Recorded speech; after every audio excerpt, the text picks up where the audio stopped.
The book I'd like to discuss is called A Secular Age. It's by the Canadian philosopher Charles Taylor. The book helped me a great deal, I think, in terms of thinking about society and philosophy, and the main distinction from that book between a porous self, a self that is always and immediately in contact with environments, with a buffered self, a self that is isolated from its environment. But it also helped me think about myself as an academic and the assumptions that are part of academia. There's no buffered self like the academic who sits in their ivory tower and looks at the world.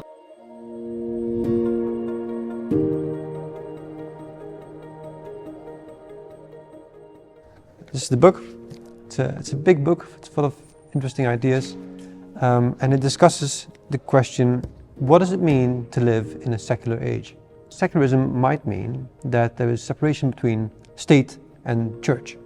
So to be head of state, it's not a requirement to be part of the church. You can be an elected official without being in the church. And the second definition has to do with the fact that church attendance has been dwindling for decades, which is another version of secularism. But the one that interests Taylor most is this third one, which says that in contemporary society, faith is an option for those who have faith.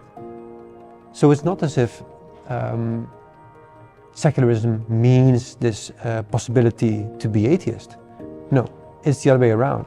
When you live in a secular society, your having faith is constituted as a choice rather than the default.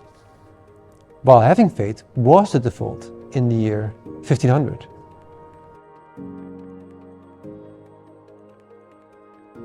I think this book is a very useful work, obviously for philosophers or students of religion and theology, but also for students of law, because it has a way of inviting you to think about the assumption that the right would rank over the good, because that is not self-evident.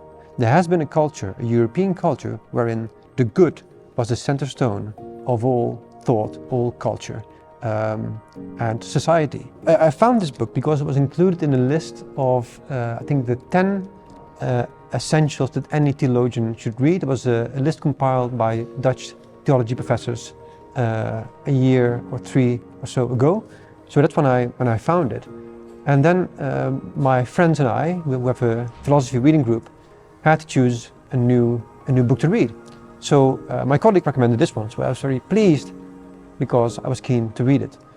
And then it took us 2 years, 2 years of weekly meetings to read through the book. It was a lot of fun. We had sometimes our discussions were pretty, we were close reading the text. Sometimes our discussions would be excursions into other topics. But in the end we finished it. We were very proud because it is a big book.